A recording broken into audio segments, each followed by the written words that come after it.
welcome to another episode of Sunday in the Man Shed with your old friend Mac. Well, I hope everyone is having a great Sunday.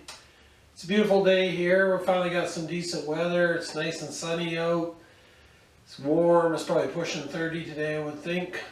And it was just like somebody turned on a light switch. There's cars and tourists everywhere. The lake is as busy with boats as I've seen it all year. So it looked like everyone was just waiting for a decent day in July to get out and do something. So what was I up to this past week, you might ask, or you might not ask, but even if you're not asking, I'm telling you.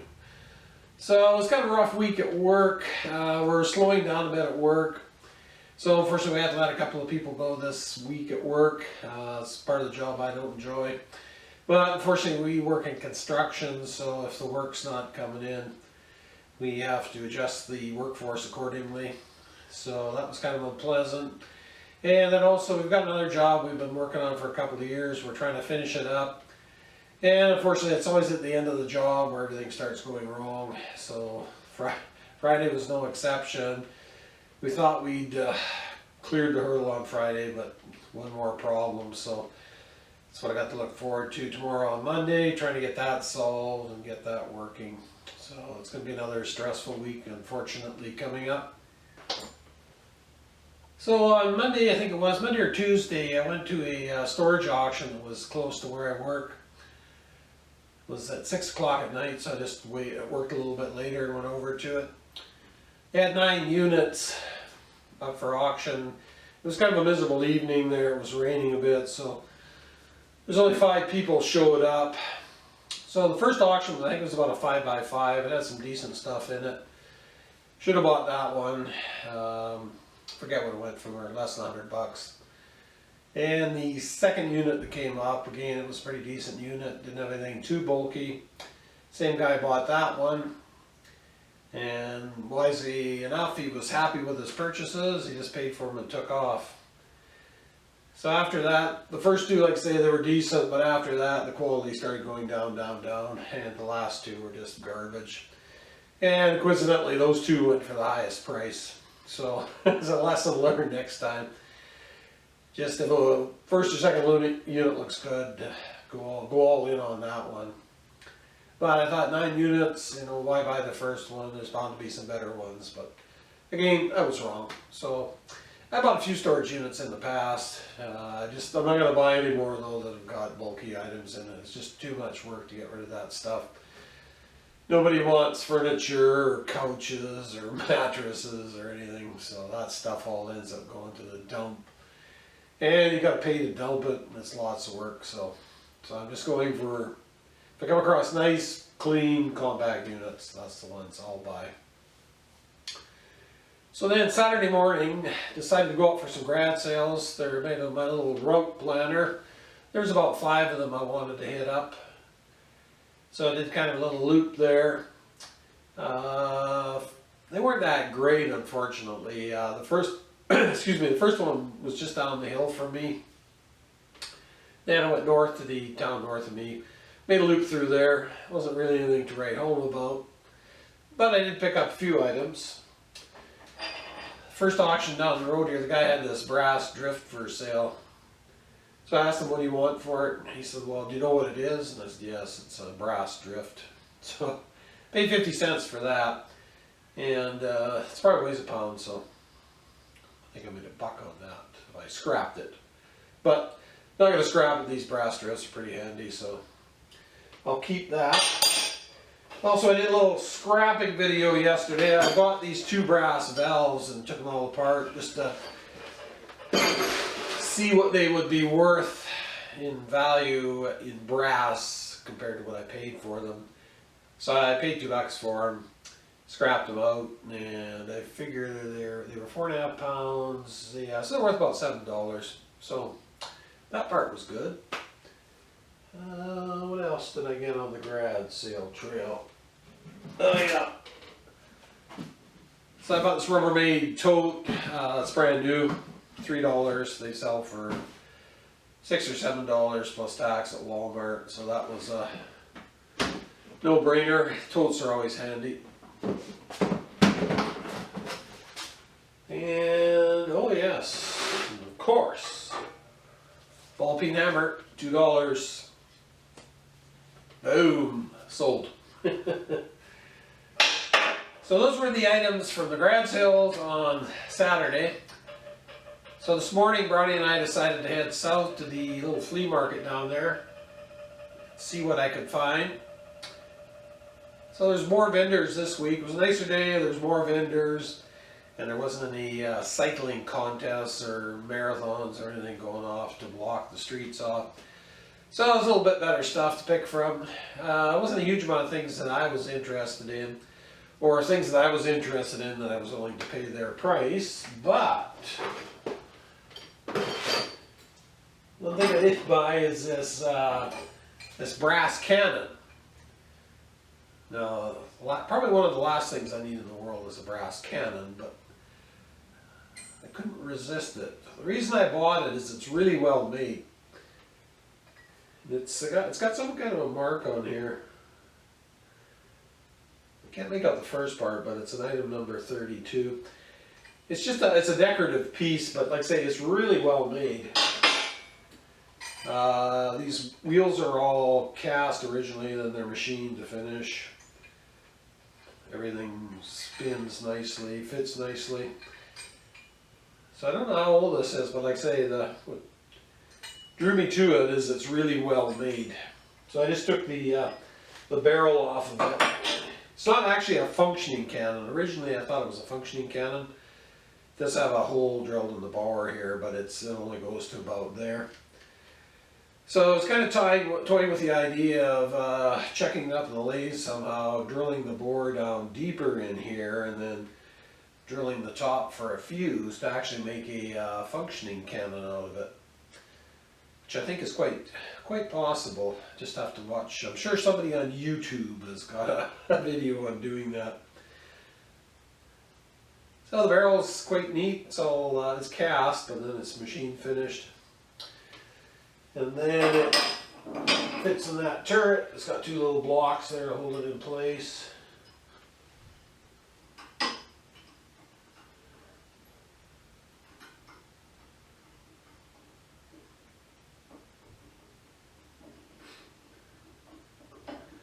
So I'll say everything on it's 100% brass, and it's heavy. Like, gotta get that scale. Actually, I found Dymo makes a nice scale for postage scale. So I think I'm gonna get that. So it's actually handy when you're calculating shipping, when you're mailing packages and stuff like that. It's a digital scale and it'll weigh up to 100 pounds. So I think I'm gonna get that. And it'll be kind of handy to have when I'm shipping packages and stuff like that. But anyways, like I say, this thing is heavy. Probably guess it's about 15 pounds, somewhere in that area. And yeah, it's not quite worth its weight in brass for what I paid for it, but it's pretty close. It's probably within $5 of what I paid for it if I was just to sell it as brass, but I'm certainly not going to do that. So I thought that was pretty cool. Like I say, if I get bored someday, I might try and make it into a functioning cannon, or not. And the other thing I got at the garage sale was this old flour sifter. I haven't seen one of these for quite a while. This used to be a mainstay in the old days. I remember my mom had one when I was a kid. Every time she made to make the bread, she'd sift the flour. So I thought that was kind of cool. This sifter has a patented no rust bottom. Trademark fruit juices cannot rust it.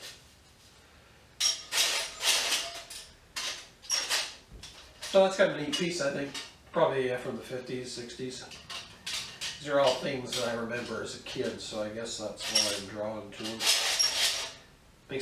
Reminds me of my mom's homemade bread. She used to make bread every week. So I got that. And then the other thing I got was this little brass plaque here, and it's the Catholic Women's League of Canada, for God in Canada. So I'd never heard of the Catholic Women's League, but yeah, it's kind of a neat looking thing.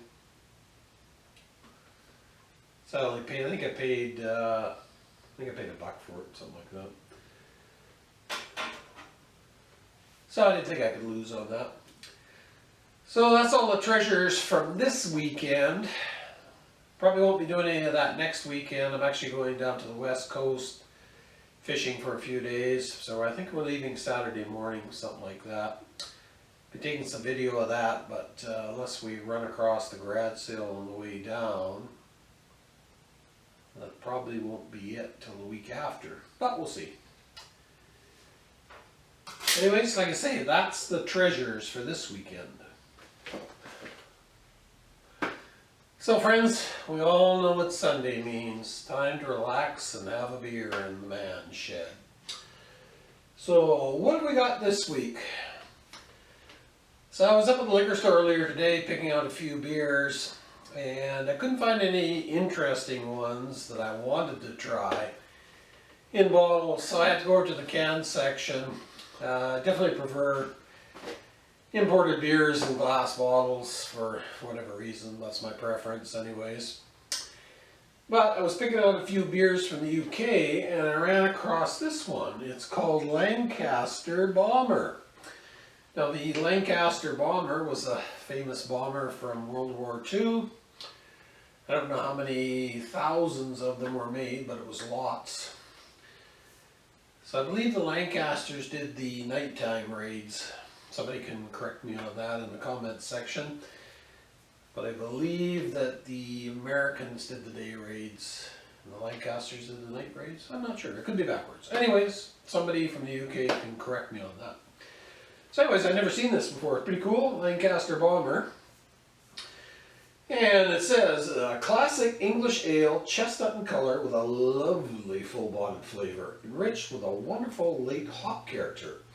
A multi-award-winning ale that pays tribute to Avro Lancaster and is quite simply the best of British beer. So, let some of my UK friends chime in on that one, whether it's the best or not. So the Avro Lancaster, I'm sure I'd have to check, but I'm sure a lot of the parts for that were made in Canada. Avro Air used to have a huge plants back east in Quebec and Ontario, so I'm sure that was part of the war effort was supplying parts for the Lancaster Bomber. So let's just have a look at this guy. Whoa. I must have shaken that one a little bit on the way home.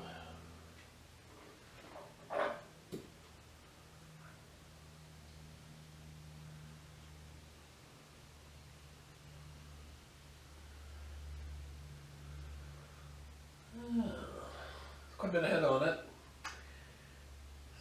Definitely a chestnut, copper color to it. Just let that guy calm down for a minute there. And, oh, this is 4.4 ABV. That's quite a light alcohol content. I don't think the lads in the UK were into that low of an ABV. And I certainly know that Ian Matthews likes double that, at least. I'm not sure about Snobby Scrap Picker either. Snobby, do you drink beer? Probably you do. Anyways, let's just give this guy a little sip.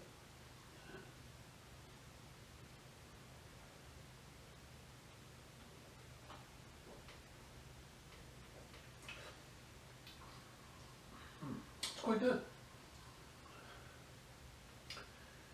Yeah, like I say, there's a little bit of a twang of the hops there at the end. A little bit of a sourness of the hop taste, but nothing too disagreeable, that's for sure. I'm trying to see who actually makes this, though. Oh, this is made by brewed and canned in the UK, product of England, Please enjoy responsibly. UK Health Department recommend adults do not regularly exceed men 3 to 4 units per day.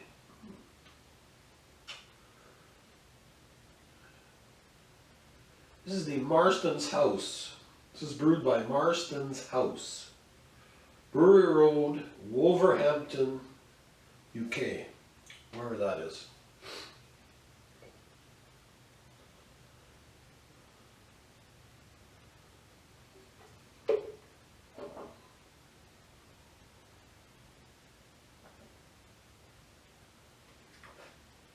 Yeah, it's definitely not unpleasant.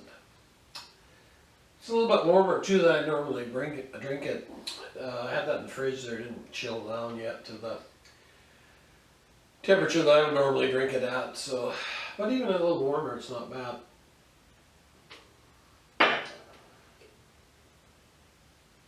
The Lancaster Bomber.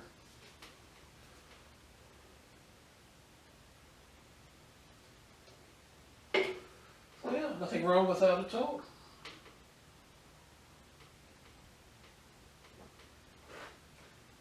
Other than it could use a little bit of alcohol. I think about 7 or 8% there. I think you'd have something.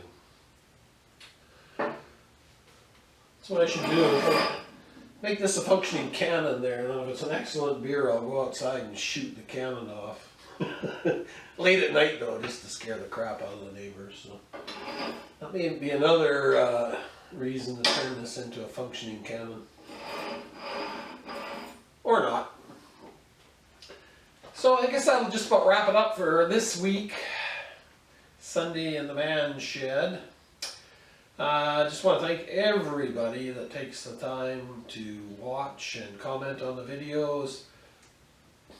Excuse me. Thank all my subscribers. I'm heading up towards about 2,300 subscribers. I've got 2,200 and something, which is great. I'm hoping to get 3,000 or so by the end of the year. But so far this year, all my goals, expectations have been exceeded. So I just want to again thank everybody that commented, and I just want to thank all the great people out there that I've run across for helping to support me. So it's not exaggeration when people say it's YouTube family. So YouTube's the kind of thing there, you get back what you put into it. So I've been kind of aggressively going after subscribers and putting out videos, good, bad, or otherwise. And I've actually met some really nice people doing it, so I think it's a great hobby. And something I enjoy doing for now anyways. So with that, I will wish everybody best wishes for the upcoming week. Hope everybody has a great week. And as always, cheers my friends. Bye for now.